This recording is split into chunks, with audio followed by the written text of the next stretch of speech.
One thing that I haven't really talked to you about in detail is how you really built your brand and scaled out your following. Went to 10 different used car dealerships and said, hey, I'm filming YouTube videos. Can I promote your dealership in exchange? And I think 9 in a row said no. I've seen a lot of comments like, oh, I'd love to review cars, but I don't just have access to a Ferrari or a Lamborghini. And neither did I. It was literally a grind from the bottom. I went to school all day, did 5 hours of homework, and then did 5 hours of vehicle virgins 7 days a week throughout college. So there was this app that came out while I was in college, and it was like this anonymous app. Every day it was like a different comment about that guy in the Lamborghini who drives it to college. Imagine driving a Lamborghini to college. That is the craziest thing I've ever heard. The owner of this Pagani was like, hey, you can come in the passenger seat or whatever. And at that point in time, I don't know if I had ever even seen a Pagani. And he's like, but I don't know what to do with my passenger. Can you just drive your car? And the guy said, oh no, don't worry. Like, my family has 30 supercars. I drive them all the time, so don't worry about it whatsoever. Drives my car, makes it one turn. Totaled my dream car that I spent like 100% of my money on. I don't know, 3 or 4 months later, I'm like, I'm gonna take an even gnarlier financial risk and buy this Huracan. Welcome back to the Shane Holmes podcast. Today we have Parker Nierenstein, the owner of Vehicle Virgins YouTube channel with almost 2.5 million subscribers. Thanks so much for coming on the show today, Parker. Yeah, of course. So Parker's a good friend of mine. We golf a lot. We drive our cars and have a lot of fun. But one thing that I haven't really talked to you about in detail is how you really built your brand and scaled out your following. I think that's something that our viewers would love to hear about. Okay. I guess starting from the beginning, I started Vehicle Virgins in 2011. The YouTube channel started in 2013, but originally the name Vehicle Virgins is about first-time car buying advice, hence the Virgins element. I never even knew that. So in high school, kids would ask me all the time, like, hey, my parents are giving me $5,000, or I saved up $10,000, or whatever the budget was. What should I get? I'm 16. That's my first car. So enough people asked me that to where I thought maybe I could help more than just doing one-on-one, help people figure out what to get as their first car, because it was kind of shocking what people thought would be in certain budgets, or they'd go for some new car that was just so much worse than if they had just gotten a couple-year-old used car. Yeah. So on and so forth. Always was into filming. I filmed snowboard videos growing up. Got into a horrendous snowboard crash, so I kind of stopped snowboarding. But right at about the time that I annihilated my back, strapped a, I don't know, iPhone 2 to a headrest and just went out and drove a car, filmed a really crappy review, went to 10 different used car dealerships and said, hey, I'm filming YouTube videos. Can I promote your dealership in exchange? And I think 9 in a row said no. And really? Then, yeah. And then the 10th one was like a Toyota and Kia dealership. I would have never guessed that. Yeah, and they were like, yeah, you can take our Scion. I think the Scion FRS just came out. And that was like, I was like, okay, that's sweet. I get to drive a new Scion FRS for a video. Yeah. So started at entry-level cars. My passion obviously has been sports cars like this for my entire life, but access to them was extremely limited. When did that transition into more high-end supercars for you? Literally as I gained access. So it was like driving these lower-end cars, and then forget what it was. Some used car dealer, I believe, let me drive like a C6 Corvette. Yeah. And then that got some good views. And so then I would take that video and show it to other dealers. Hey, I drove this Corvette and it got this amount of views. This could be good for you. And then it was like, then you get the used M3. And then it just kind of worked its way up from there. And that's funny, because that mentality is exactly how like building a podcast and how building a real estate brand is. Like, you go to a seller and you want to sell a $4 million house, it's so much easier when you're like, oh, well, I just sold this one for 3. And then you for 3, okay, 6 million. Well, I just sold this one for 4.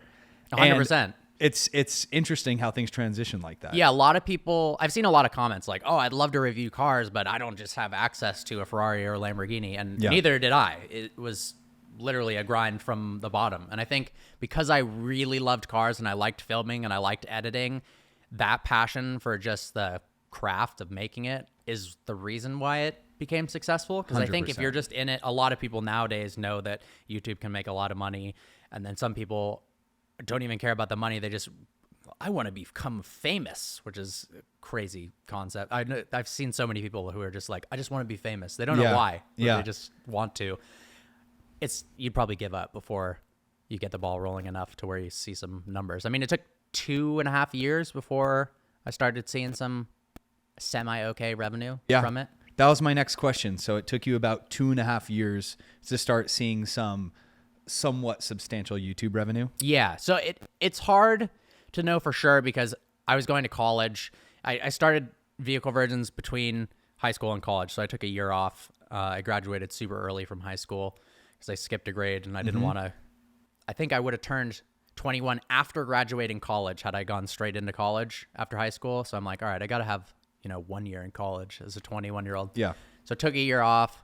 My dad made me work at Starbucks. It was like, you can take a year off school, but you have to work full time at a minimum wage job. Yeah. I'm like, all right.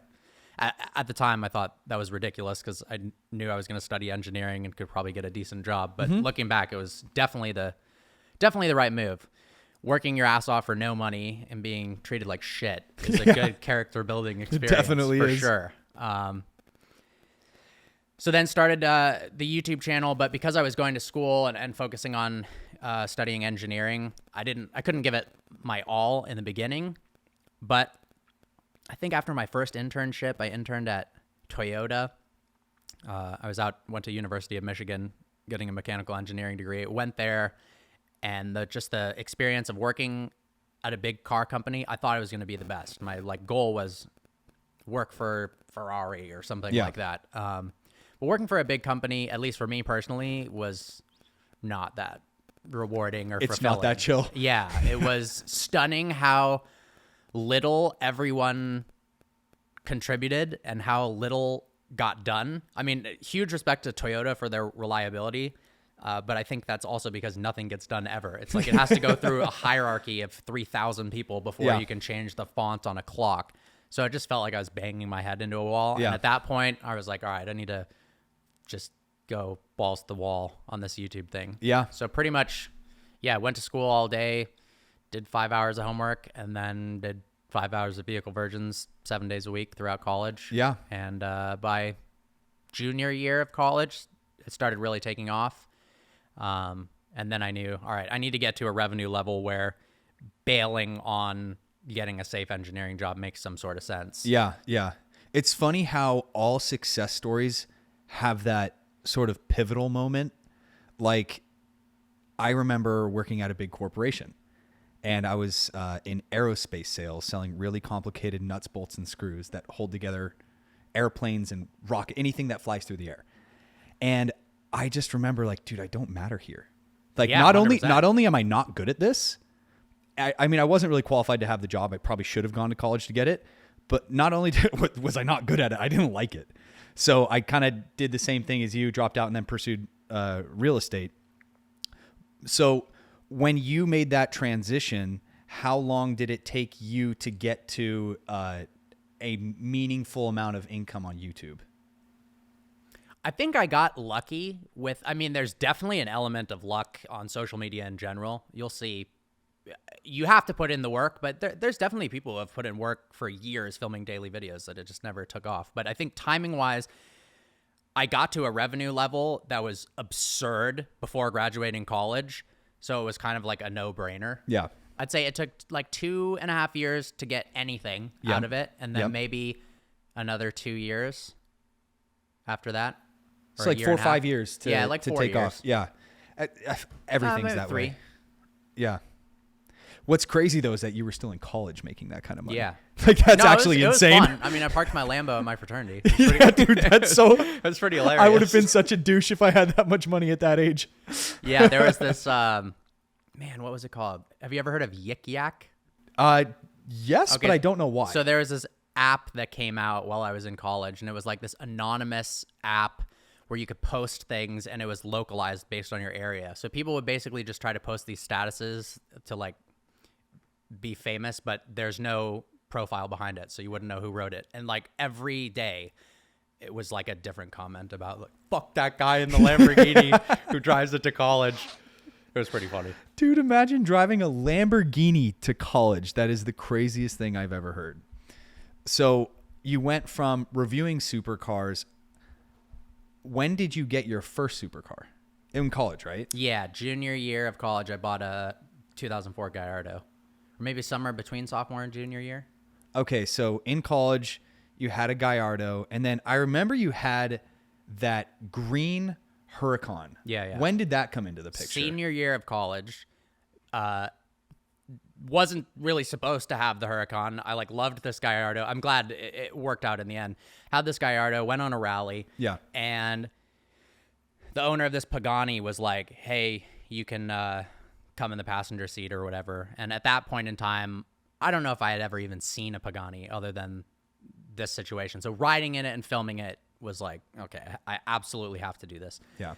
And he's like, but I don't know what to do with my passenger. Can he just drive your car? And I was like, I don't know. I don't really let people drive my cars. And the guy said, oh, no, don't worry. Like, my family has 30 supercars. I drive them all the time, so don't worry about it whatsoever. Drives my car, makes it one turn, totals it. Turns out the police show up. They get a copy of his driver's license. I take a picture of the license, Zillow the address, lives in a $100,000 house, was never driven a supercar. Oh, no. Yeah, wouldn't even pay my $1,000 deductible. It was a whole deal. It was pretty crazy. So anyways, totaled my dream car that I spent 100% of my money on. Yeah. And then, I don't know, 3 or 4 months later, I'm like, I'm going to take an even gnarlier financial risk and buy this Huracan. Yeah. So. But I feel like always it ended up working. The gnarliest financial risks, when they play out, always end up being the best. They don't always play out. But you don't hear about it when they don't. If it didn't work out, I probably wouldn't be here. Oh, dude, that's hilarious. I'm just kidding. But yeah, I mean, you gotta, take. So you took the risk. You got the green Huracan, and then I remember. So Parker and I first met. I was new-ish in real estate. I hadn't really made it yet. I didn't have any supercars. This kid that looks like my age that I had seen on YouTube before pulls up to Stonehouse in a green Huracan. And I walk up to him, hey, man, my name's Shane. Here's my business card, blah, blah, blah. And then I don't remember how we ended up becoming friends after that. But that was immediately blocked your number, threw the card in the trash. The funny part is I do remember that really well. That's funny. I feel like I've had a lot of interactions with people coming to say hi and whatnot, and so but I vividly remember that, and then the fact that you were excited about it and wanted to own a supercar one day, and now we're sitting in your garage with your $350,000 Ferrari is pretty sick. It's actually crazy how life can play out, because when we met, that wasn't even on the radar for me. I wanted to be successful so bad back then, but I had no idea how to get there. And I saw you that had already done it. I was like, that guy, that's insane. Well, I think you never really know. I remember thinking, I don't know how, but this concept, this was before I went on YouTube. I used to just have a website for vehicle versions, and I would post written reviews. And I was and I was like, I don't know how, but I have to make this thing make a bunch of money.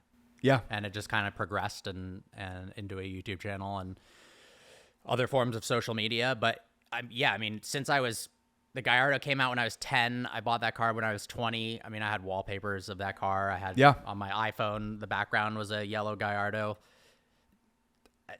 I don't know if manifestation is real or not, but definitely thinking about it is helpful to I 150% agree. I have a vision board at my office that at the beginning of last year had house on a car and whatever. And half of those things ended up happening just organically.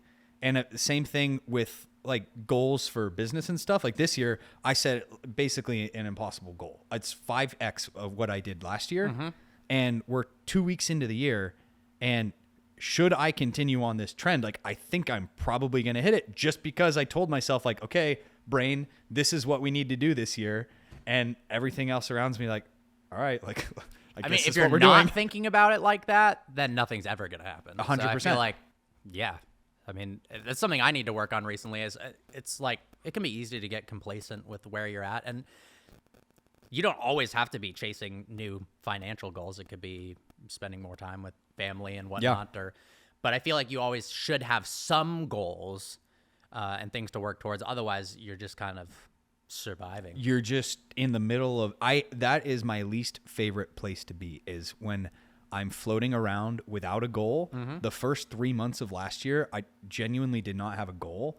I was lost. I was unmotivated. I went 3 months without making $1 last year while having insane overhead. Yeah. And it was just miserable. Like, I was golfing all day and I had money in the bank account so I could like survive, but I was not happy at all. So moving forward, do you have any, have you created any new goals that you want to achieve, like a follower count, buying a house, like anything crazy like that? Or are you still in that process of figuring out what that is? I don't have any concrete goals that I've written down. It is something that I was thinking about the other day that I'd like to, because it seems like if you do write something down and you think about it enough and you work hard, like it does happen. It just happens. Yeah. So I don't have a great answer to that. No, I don't have any concrete things that I've thought of. Having more fun with what I'm doing. I feel like I was taking a little bit of a break with how much I was working, which felt good for a while. But then I realized that I think I'm the happiest when I'm working kind of relentlessly hard. Yeah. As weird as that sounds, if you like what you're doing, then it just feels really rewarding to accomplish just tasks. That We were golfing a little too often last year. I don't know if it was too often. I had a blast, but yeah. What were we talking about? We were like, man, this would be the dream, just being able to do this every day. And then you were like, we do this every day. We just go to the fucking golf course and do this every day. I remember that, actually. Yeah, we were literally talking and saying like, dude, wouldn't this be so cool? I think you said, wouldn't this be so cool if we could just do this every day? And they were like, dude, we can do this every day. Yeah. We do it. And yeah, but it took years to kind of get to the point where we had that ability. Yeah, of course. Like the first 5 years of my career, I could say, was almost 7 days a week for like the first 5 years, almost with no breaks. Like, yeah, I took off like sometime in December sometimes, but it was like a 7 day a week deal. And I like really felt like I had something to prove because I had dropped out of college and all of my friends like went to USC, like high-end universities, and they were all like on track to get good jobs. And I'm like, well, I didn't know if I was going to be successful or not. So I just put my head down and went for it. I mean, part of the reason my channel took off was 2015 through 2019. I filmed a video every single day. So wow. There was a period where it was gnarly. The grind. A video a day is crazy. Hang out with friends. I had a girlfriend at the time, barely saw her. Yeah. Like it was just, when I wasn't filming, I was editing. And when I wasn't editing, I was thinking about what the next video was. And that was pretty much it. And it was cool for a while. And it definitely probably was the reason my channel took off the way it was. For whatever reason, the YouTube algorithm just loves you feeding it freaking content. Just boom, boom, boom. I mean, it makes sense. The more you're posting, the more money you're generating for them and in turn for you. But it's a little bit of an unhealthy algorithm, in my opinion. It seems to penalize you for posting less. And so taking a break is like this cardinal sin in the social media world where I feel like you have to be able to take breaks. Yeah. Speaking of taking a break, let's grab a cigar. Oh, okay. I was like, where are you going? We're filming a podcast. What do you got? What do you got going here? We got these Padron 1964s. There's yours. And we have this massive Jesus. This is crazy. Yeah. I just bought it yesterday. My God. Don't burn yourself. Yeah, for real. You're like literally already lit. You're good. Yeah, you're lit. All right, I will say that tastes really good. Dude, these cigars are so good.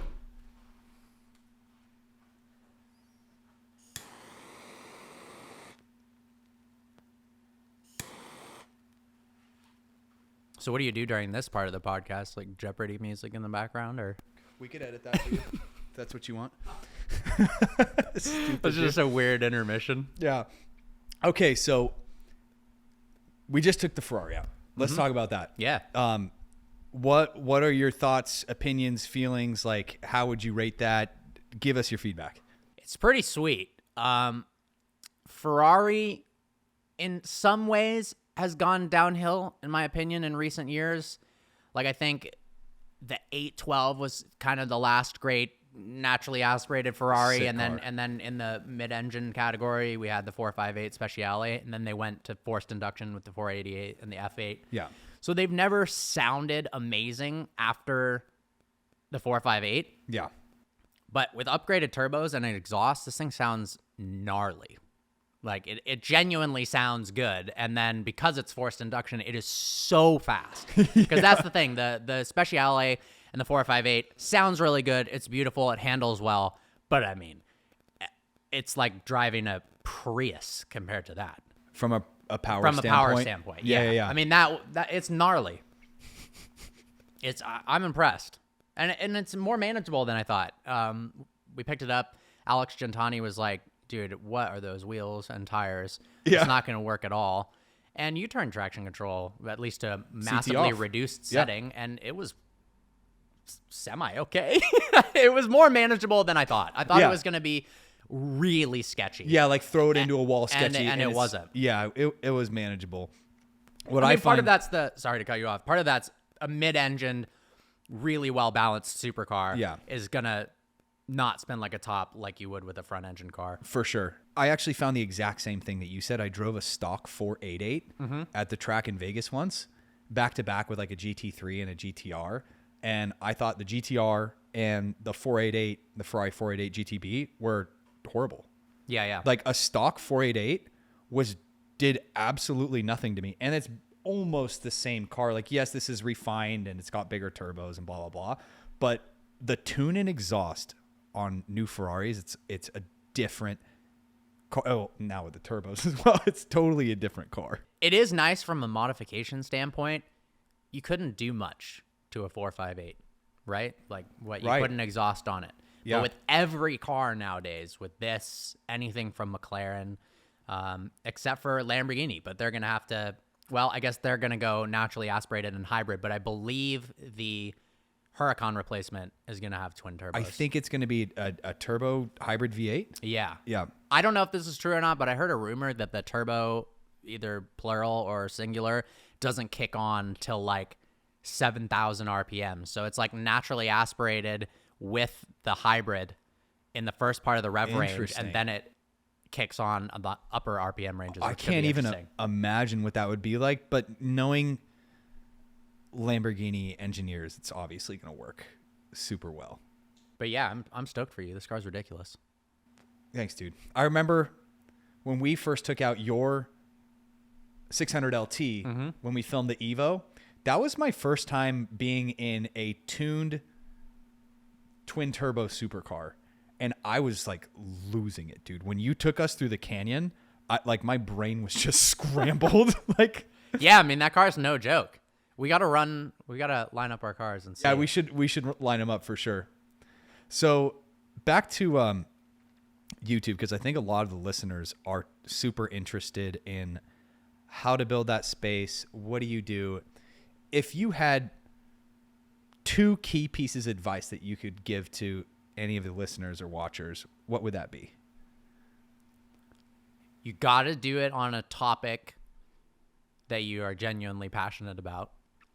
I think if you're just making, a lot of people start YouTube channels and I feel like they just try to copy like what's hype right now. Yeah. And then you're just literally just trying to game the system for money. So definitely do it around a topic that you're really interested in, because then it's fun no matter what. Yeah. Like if it flops, today it does, and if it flops, whatever. Yeah. Like today was sick. We drove around and filmed fast cars. If this flops, I couldn't care Yeah, less. exactly. Like it was a good day. So definitely film something that you're passionate about. It doesn't even matter how niche or how little of an interest you think people will have in it, because I feel like I've seen content blow up in the strangest categories. Yeah. Like weird manufacturing stuff, or just stuff you would never think would be interesting, but because no one else is doing it, you're like, whoa, I've actually never seen that before. That's quite interesting. Yeah. And then the other thing is just posting frequency. Well, okay, before posting frequency, I would say just literally just film a damn video and put it out. Yeah. So many people are either embarrassed which my first video sucked. And the only way you're going to get better is to post videos, get feedback, learn, and continuously make more and more and more videos. Mr. Beast had a good podcast where he talked about just make your first 100 videos before you even begin to think it's going to be quality. Yeah. He was literally like, just post 100 videos and then evaluate like what's working and what's not. Yeah. I've had friends who wanted to start a YouTube channel and they got so focused on what their launch video was going to be to send them into fame that they never even posted it. And then they gave up before they started. And it's like the odds that your first video goes viral and you're some sensation, you might as well buy a Powerball lottery ticket. Yeah. It doesn't exist. I'm sure somebody has done it one time, maybe. Yeah. But it really doesn't. If you look at all these channels that seem like they exploded out of nowhere and popped off, it's because you heard about it in the last couple of months. But that doesn't mean they weren't filming for 4 years before it was a 100%. Usually it's a grind that takes years. I mean, other people in my space that have done really well, Shmee150, he's been doing it since 2009 or 10. Mm-hmm. It's a long road. Yeah. But then if you really like it, then, it's fun. And then I'd say posting often, like as often as you can. Yeah. It was kind of an unhealthy work-life balance. Well, it's super unhealthy, posting 7 days a week, but that's when my channel blew up. That's when it was making millions of dollars. That's kind of one of the secrets. Yeah. Yeah. I mean, it's funny how all things align in business. Like if you're door knocking every day, or you're posting every day, or you're making your phone calls, it's always the consistency. Yeah, consistency. And there's these people that want to do one big thing. Like you said, like I've met agents before that think they're going to set up this one marketing channel that's going to be so good and produce them so many amazing leads. And then when it doesn't work, they quit. And that's why the turnover rate, I'm sure it's actually the same with YouTube. Like 80% of agents are out in 5 years, probably even higher for YouTube. I would say higher and way faster. I mean, most people quit within several months. Mm-hmm. They're like, oh, shoot, this isn't like working right away, and then just give up. Yeah. When you're not even going to get the ball rolling in several months. It doesn't even start. You just have to be okay with doing it for a couple years and wait. It's going to take a couple years before it starts rolling. Yeah. I mean, it's like almost any single business. You can't really expect to just be the best. Yeah, be the best instantly. Yeah. And you also don't have to be the best. Like my videos aren't the best. I just post a lot. I like what I'm doing. I'm passionate about it. I'm relatively knowledgeable about cars. And because I have fun doing it, I think that shows. But yeah, I don't know. Just try. Do something you enjoy. If the people who are going to make fun of you suck anyways. If you're like worried that your friends are going to be like, what are you doing, dude? Then screw those friends. You should be, you should be like, yeah, good for you, man. Yeah. My friend list has shrunk so much the past 2 years. Like I hang out with like you, Tony, Tyler, and Eric because they work for me. Yeah. And like, that's almost it. Like, no, I mean, surrounding yourself also with like-minded people and people who are doing well is also, I feel like, super important. It seems lame and what's the word? Not materialistic or like superficial, but like if I feel like you do become who you surround yourself with. Yeah. And I'm not saying like give up your day one. That's what I was just gonna say. Yeah. But certainly the more you hang out with people who are doing cool stuff and you realize what their day-to-day life looks like, and it just builds a cool network. Yeah. I've been doing that more recently. I feel like it's been helpful. It's everything. Yeah. And just like you said, it's not like you turn your back on your day ones and you don't hang out with them. It's just that you allocate more time in your life. It's not like you try to ditch them. You just spend a little bit more time with people that are doing things you want to be doing. Yeah, 100%. So when did you actually get the McLaren? How long ago was that? That was 2019. What was your favorite supercar out of all of the cars that you have owned? The McLaren's definitely my favorite. I think it just handles the best. It's so raw. It's so light. I ordered it before it came out. I was at Goodwood in like 2017, I think, and with McLaren, and they said, "Oh, there's a car coming out."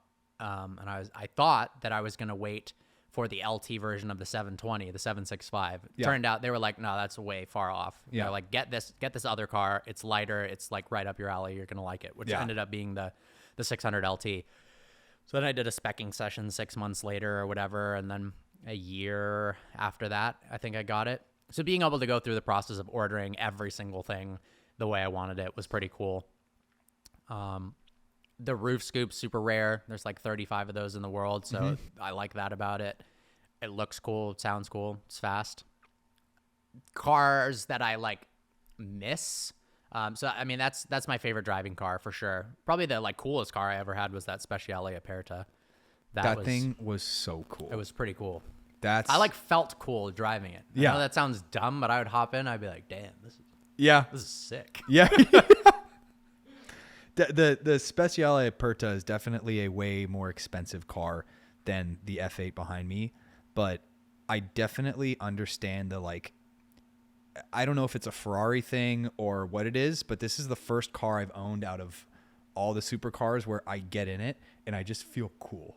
Like it sounds kind of lame, but when I just jump in, I'm like, all right, Yeah. I think I made it. Like I think like I really enjoyed this driving experience. But that car was a good, I don't know. It was like humbling to own. It made me realize that buying a car that's more than you can afford is a stupid idea. Because, I mean, I could afford it, but it stressed me out. And it was like, I bought it with 1,000 miles on it, I think, and I put 4,000 more or 5,000 more, and then all of a sudden it was the highest mileage Speciale Aperta of all time. Jeez. And that is not a bragging right. That's a yours is the cheapest. Yeah. You know? So like they only made 499 of them for whatever reason. Ferrari collectors don't like to drive their cars, leave it in a climate controlled setting. This guy, thankfully, I mean, obviously it's not as limited, but plenty of F8 owners don't touch their cars and you're out here upgrading the turbos. So that's pretty awesome.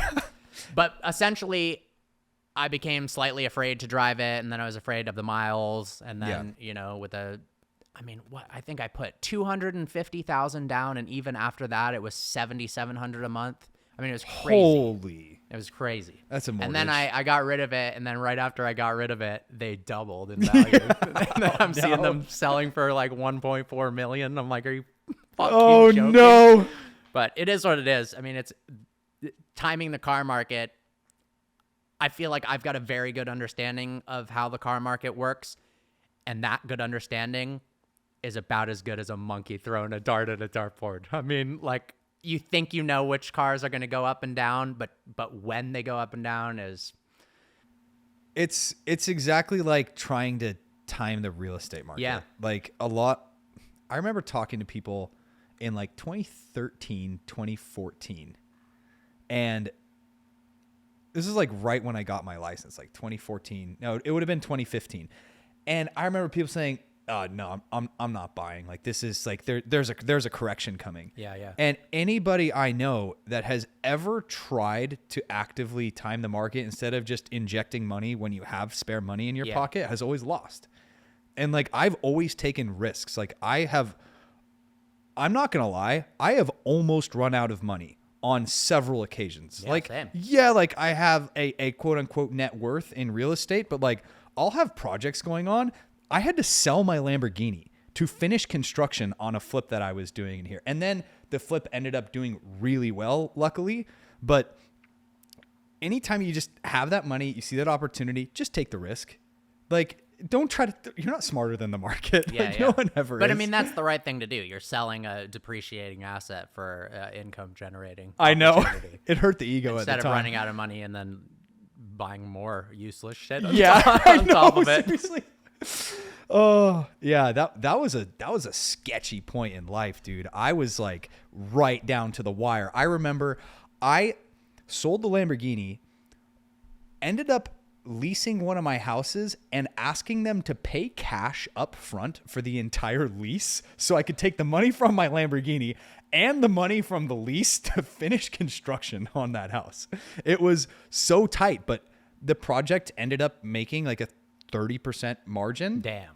And so it all worked out. I mean, something that made me feel good because at one point I had too many cars and too expensive of a mortgage payment and whatnot, and I was starting to freaking bleed money really fast. There are so many billionaires that have, I mean, thank God, knock on wood, haven't had to ever file bankruptcy or anything, but there's so many people who are disgustingly successful that have lost it all and then gotten it back and then lost it all again. It's like money comes and goes, so you better enjoy what you're doing. Yeah. And yeah, I don't know, hold on. I totally agree with that, because when you're enjoying what you're doing, the after effects of gaining followers, losing followers, gaining money, like I legitimately love being in the trenches and like handling sales calls and going on appointments, closing deals, acquiring new assets, fixing them up. And like, if everything else went down, I would go back and do the same exact thing. Like, it's just fun. And I'm sure you would too. You would be in cars, you would start a new channel and run it back. Yeah, I think a lot of people's, certainly mine, like fondest memories of working was not when you're making the most money. It was like when you're working the hardest and you're seeing some return. You're like, this is working. Yeah. This is like that to me, working your ass off and then finally seeing some sort of like it's trending in the right direction is like the best part about business. Not like, oh, sick, now there's a bunch of money. Because it literally doesn't change anything. It changes at all. Very, very like little. If anything, especially if you start increasing your expenses as you're making more and more money, it just gets scarier. It does. Yeah. And more stressful. And we could probably both speak to that as fact, because now like 2 kids, cars, all of that stuff, and 2 employees, 10 grand a month on ads, like, yeah, expenses are way higher. So I was talking to Eric about this. We filmed like a small bit on it earlier, and it's the acceleration of the car that's exciting, not when you're going, let's say you're going 80 miles an hour. Going 80 miles an hour on freeway is nothing. We do it every day. It's accelerating, getting to 80. That is the fun part that people don't understand. That's the grind of being in the trenches and taking these sales calls and setting up new lead services and like closing deals like that. Building those systems and improving the processes and the hustle is where all of the fun is. Yeah. It's funny. My mom called me when I supercharged my Huracan back in the day. I did a video and was talking about the horsepower and whatnot. And she goes, what can you tell me to make me not afraid you're going to die? And I was like, because the 0 to 60 is the fun part. I'm not going 200 miles an hour. But it's true. Like the acceleration is the fun part. I'm not saying I don't go over 60, but but yeah. I think, what's the fastest you've ever gone in a car? Dude, honestly, I've probably gone like, if I had to guess, 170 or like 180 or something at some point in life when I was younger, maybe 160, 170. I don't go fast. The risk versus reward for me isn't there. Like, yes, I've done it at some point in my life, but it's way more fun just accelerating up to 80 miles an hour and then being like, I'm good. And slow back down and then do it again and run some twisties. But what about you? Do you want to incriminate yourself right now? Well, I mean, let's do it. I won't give specifics. I'll do it if you do. I don't know. When I was younger, I had always had a goal of going 200 miles an hour in a car. I've done that a fair amount of times. Yeah. At this point, I don't know. In the last 3 years or so, I haven't gone super fast because I feel like once you've checked that off and then you realize how dumb it is and how stuff out of your control could just end everything. Weird pebble in the road, your tire has a malfunction or whatever. But the fastest I ever went was 216. Jeez. I topped out the A12 super fast. Oh my gosh. And going 200 is crazy, but the time you have to be on the throttle to go from the 200 to the 216. I mean, I was high from adrenaline for like 5 hours afterwards. And when I came down from 216 back down to not even the freeway speed, I think, not even the track speed. The track speed. Yeah, no, the speed limit in Mexico. Yeah, the speed limit in Mexico. Speed limit's different. Yeah, when I came back down to like 80, I felt like I could jump out of the car and start walking. Like the difference in speed, it actually felt like I was going 2 miles an hour and I was going 80. It's like jumping out of your Plaid and then driving a different car. Yeah. Like there's levels to it. Like a Plaid, for anybody watching, is a Tesla that is so grossly fast that it like ruins your perception of how quick other cars are. And what he's saying is sort of a similar thing. What is the best car, period, the end, that you have ever driven? I think about that a lot. I don't know if I can pick just one. There was a period where the Ferrari F50 was like my go-to thing to say. I mean, it's a manual Ferrari with a homologated Formula One engine. Like they literally took the Ferrari F1 car engine and made it work on a road legal car. Yeah. There's only a couple hundred of them. It's like a $5 million car. And it was one of those cars where it's legendary. So I went into it thinking, I hope this doesn't disappoint me. I kind of had like this pessimistic view of like, there's no way this is going to be that good. And it was fucking awesome. Yeah. It was just we love to hear that. 600 horsepower manual go-kart with a V12 that just sounded so nuts. But it's not like the fastest car in the world. So like another car that I'd say is one of my favorite driving cars ever is the P1. The McLaren P1 is probably the easiest to drive, most rewarding, fastest hypercar that money can buy. How much horsepower do the P1s have? 903. Jeez. But because of the hybrid powertrain, like the power comes in so fast because it's not just a twin turbo V8. You've got the electric powertrain as well. Yeah.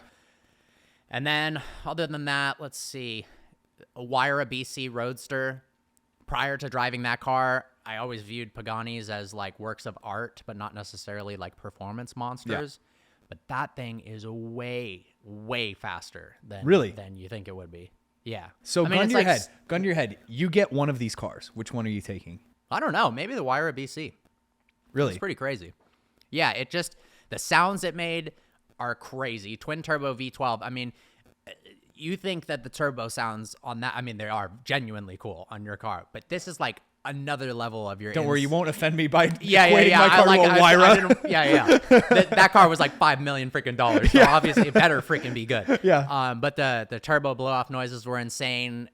The gearbox, I thought, oh, this is kind of dumb. It's got a single clutch automated manual that's antiquated technology, but it like added to the drama. I mean, the shifts were so violent, and and the car weighs like 2,700 pounds. Yeah. So it's crazy. Have you driven a 430 Scuderia? No, actually. You haven't? No, I haven't. Oh, we got to get our hands on one of those. I have heard that those also shift like kind of violently. Yeah. And that's kind of been on my board for a while. So I think at some point I probably want to add a Scuderia. I drove a 599 GTO, which has the same gearbox as the really? 430. And it was surprisingly good. Really? I thought it would be like that Aventador clunky, kind of like, oh, this ruins the car. I get that it was cutting edge back then, but no, they did such a good job with the tuning of that transmission. Yeah. So I'd imagine it's like really similar. Yeah. It's funny how there's like, you'd think that once you have a McLaren or like a Ferrari, you'd be like, oh, like I'm good. Like I don't need anything else. And here we are talking, oh wait, I'd like to add this car or that car. And it's just so easy to get caught up in the like, nothing is ever enough. Yeah. But I find it really important to focus on just being like, okay, have my station wagon, have this car, just relax. Like, I think that's the move. Like, unless you have a windfall, like $5 billion exit, you really don't need that many cars. And also it gets so hectic. The registrations. I understand why these people with infinite money have handlers for their cars. I mean, just keeping them all on trickle chargers and just making sure all the tires are good, let alone the registration and whatnot. At one point, I think I had 9 cars, and it was just an ego thing. Yeah. It actually sucked. It is. Like, it was cool to look in the driveway and the garage and see that many cars, but it was like, all right, this one has an issue, that one has this issue, that one needs to be registered, and then you don't have 9 bodies. Like, you can't drive them all at once. Yeah. So I'm happier now with just the Plaid and the 600 LT than with 9 cars. But like you're saying, there's always another level. There's always something. Okay, you have 50 cars. Well, there's somebody with 1,000 cars. Yeah. And then you have 1,000 cars, and then there's the Sultan of Brunei with 9,000 cars. You know? So it's like, it's so funny how like sometimes you'll come across guys that like really think that they're that sick, and they like come across as like this macho dude. And it's always so pointless to do that because the guy standing right next to you could have $5 billion sitting in the bank account, and he could have that 20 car collection. So I think it's easier to get caught up in that game when you're younger, but the older I'm getting, I'm like, dude, just shut your mouth. Like literally just say nothing. Cause sometimes flexing what you have is the opposite of a flex. Cause 100%. you're like exposing that's a lot for you. Yeah. Well, I mean, flexing supercars maybe is exciting for teenagers who don't have them and aspire to have one. But then once you're at that level or above, it's like, dude, you look like a fool. Yeah. I mean, I feel like it's the person with like $2 to $10 million who's often the biggest douche. And it's the people, like, I've been fortunate through reviewing cars to meet a lot of people who, not a lot, but a fair amount of people who legitimately have $1 billion plus net worth. And all of those people are way more chill and humble than, for the most part. Yeah. You catch a few that strays. Yeah, of course. But then a lot of the people who are like, check out my new Aventador. Because what is there to prove? Yeah. You've done it like that. An Aventador is hilarious. Like, what is that? Their fuel bill on their freaking Boeing 747? Yeah. Yeah. That's so funny. It's funny what you were saying about like when you have 10 cars, like my buddy Sergio has like a garage. Have I ever taken you there? Just the warehouse? I'll take you there. He has like just a garage filled with like 20 cars, and he literally has someone full time. Yeah. To like on retainer or salary, whatever. I don't know exactly how it's set up, but to help take care of them because it's so much work. Yeah. So I could imagine you having 9 to yourself. You're like, what the fuck is going on? Yeah, I mean, I went to Jay Leno's garage, and they have full-time staff and a workshop in his garage. Yeah. So he's got hundreds of cars, but he literally has like a place to fix all of them in his garage. Yeah. With people who can work on them. And he's a badass. That's a humble, successful guy. He took me around, did a tour of his place, and then at the end, he's like, all right, this has been fun. I gotta go. And then he just gets down on the ground underneath his like steam powered 1904, who knows what, and is just working on it himself. I'm like, oh, that's pretty sick. Yeah, there's levels to this shit for sure. And the fact that he still like just likes doing stuff himself like that. He's not like, all right, fix my car. Yeah. He's like, oh, I'll go. I'll get in the trenches. Yeah. And a lot of those guys that are that rich are like that. They're like down to get in the trenches and work hard.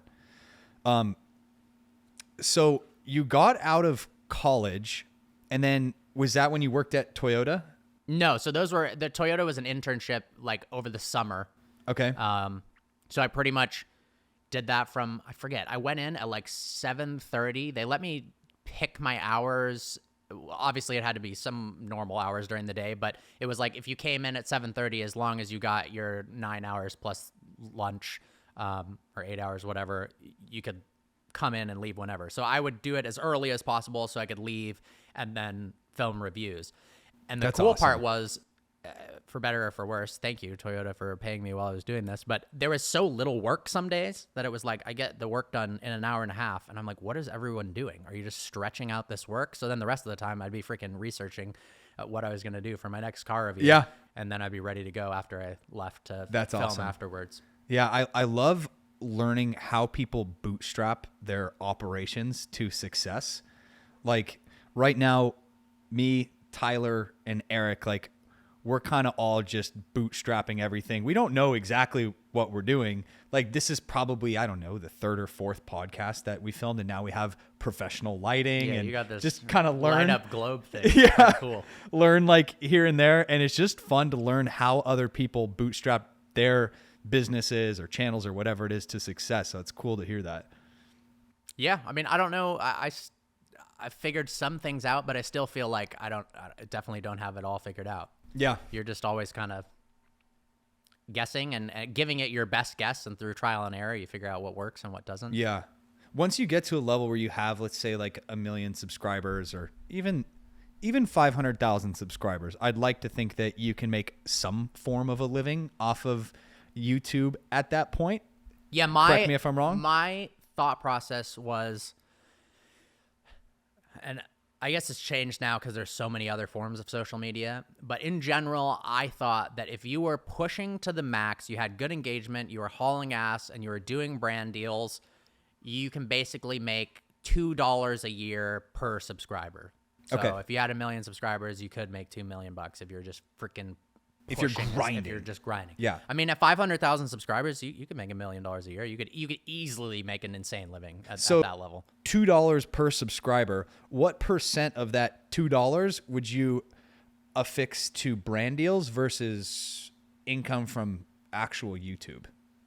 I would say, I mean, obviously, it depends on the individual. It can totally depend on a million different things. For me, 60 to 70% from brand deals. And really, yeah, that's interesting. I always, for some reason, I mean, I don't know a ton about that level, but I would have thought that most of it came from YouTube for some reason. But it does make a lot of sense, because where else can people put their products in front of such a targeted, loyal audience? Yeah. Like, you can't even get that targeted with paid ads.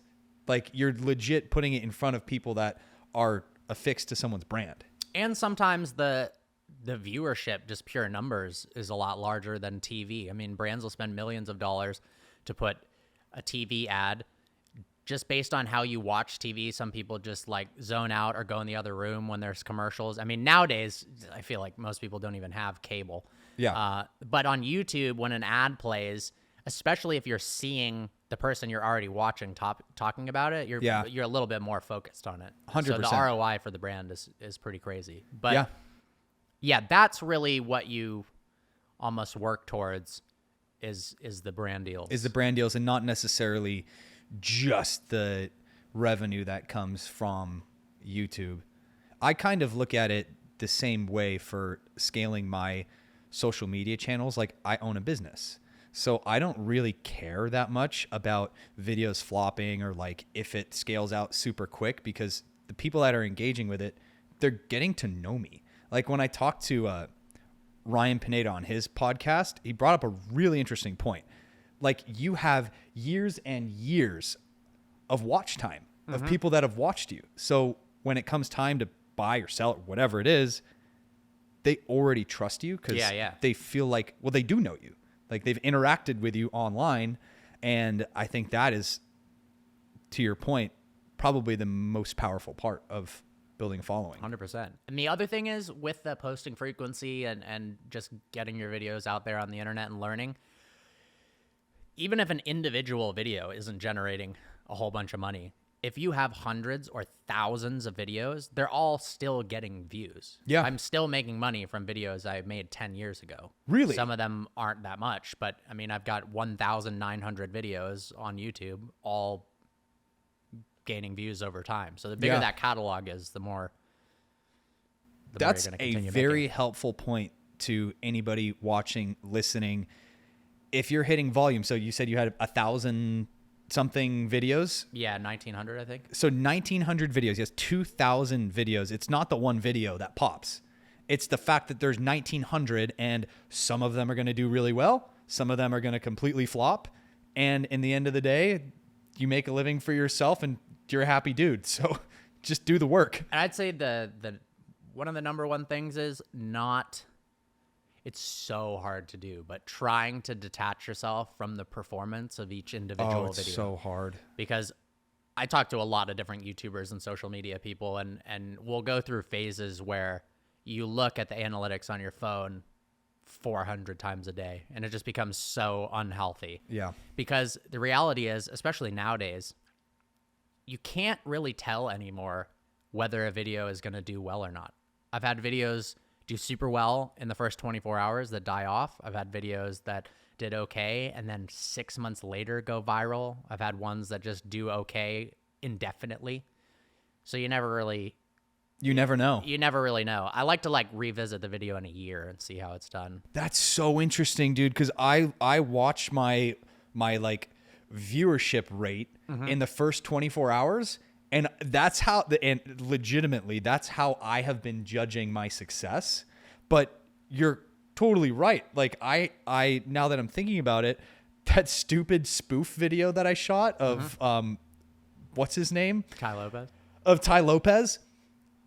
I forgot about it. I posted it and it got like a few thousand views. And then I looked back one day and it had like 22,000 views, which for my account is like great. And it was just the volume of doing it. And it was just a stupid iPhone, like no editing, filmed and then posted it and moved on. I had a video the other day I posted of this like Honda concept car. I think in the first 24 hours, it got 100,000 views and then it kind of slowed down. And then I looked 3 days later and it had 5 million. And then I looked another day later and then it had 10 million. You're now like, it's like "Let's at go." 14 million or something. And That's I'm like, oh, sick. let's go. But like if I had just been looking at the first 24 hours, I'd be like, okay. Yeah. So what is a reasonable amount, like a realistic amount that somebody should aim to post on YouTube if they're taking it really seriously? If you could post every single day for 2 or 3 years, I think you're actually giving yourself a good shot at becoming successful. I think minimum 3 times a week. Because if Really? you're only posting once a week or once a month, I mean, let's say once a month, you've got 12 videos in a whole year. So the odds of that, going viral are so much lower than if you had posted 365 videos that year. Or even if you're just doing one a week, which was my target, which I'm now understanding I absolutely have to change, is you have 52 chances to go viral. Like your odds of having a viral YouTube video out of 52, not that 0. good. Like literally not good. Yeah. Another thing that I talked to Ryan about was like when you throw up a post, for example, they're watching it for like hours and hours and hours. Like you can organically door knock so much. Like I can go out and meet people in the field and call people that I know, which I don't really do anymore. I don't just like randomly do as much reach out. I'm focusing more on this because you can build up like thousands and thousands of hours of watch time building trust, as opposed to like how many hours can you build by yourself? Yeah. Like not a whole lot. Yeah, 100%. Are there any other big tips that you could give that maybe we haven't touched on for people to really scale their social? Actually, we've kind of touched on it. It's just frequency. Yeah, frequency is big. Something you're knowledgeable and passionate about. Thumbnail. Yeah, I mean, it depends what social media platform and whatnot. Obviously, something that's frustrating to me is that the title and thumbnail do appear to be very important. And something that I have found that can be helpful is coming up with the title and thumbnail prior to even filming the video. I've heard Mr. Beast say that Mr. once. Beast talks about that a lot. And, Yeah. And that can be hugely helpful instead of running. I mean, it's hard with vlogging because you don't really know for sure what's going to happen that day. I mean, today's video I didn't put a whole lot of prep into, so was figuring it out as I went. What could be a good title? What could be a good thumbnail? We took multiple different thumbnails and whatnot. Yeah. But I don't like that you can have in your mind a great video and you're like, why can't the content just speak for itself? Which on Snapchat and TikTok, they've done a great job of making it so that the title and the thumbnail, like you're scrolling, it doesn't matter. The algorithm somehow figures it out. I wish it was like that on YouTube. What I love about Snapchat, which is probably the platform I'm doing the best at right now, is that they allow you to put 4 titles and 4 thumbnails for the episodes, and then they A/B test them for you, and then use the best one. That is awesome. And I don't know why other platforms don't do that, because the better it does, the more Snapchat makes. Yeah. And then then the more I make. Then you make, yeah. Why doesn't YouTube have that feature? I don't know. Yeah. Are you monetized on Snapchat? Was that like impossible to get? Or is it like getting easier I now? think it's very hard to get. Okay. I got lucky. I have 2 good friends of mine that there's this thing called Snapchat Spotlight that came out a couple of years ago where they had this $1 million a day prize fund. And basically they would divvy up that $1 million based on the viewership. Yeah. And they figured out, we'll just post 20 freaking times a day. and they just slaved away for like 3-4 months. They both made millions of dollars in a couple months. That's off of amazing. Snapchat. So then they got the attention of executives at Snapchat. They got plugged up with that, and then they gave me an in on how to get a Snap sick. show. That's awesome. But you can just go, I believe, on Snapchat's online website and apply and submit a show idea. And then disappear into nowhere.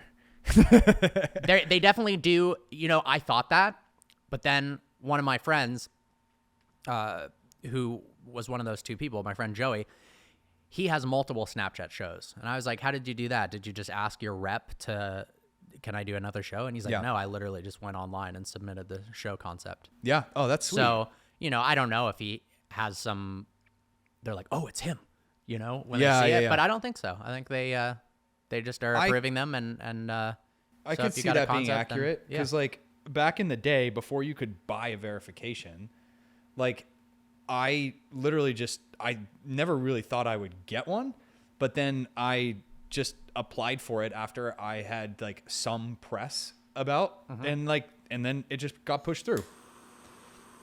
So I can definitely see how it would be worth just throwing your hat in. Yeah, 100%. I still to this day don't know how why my Instagram was verified.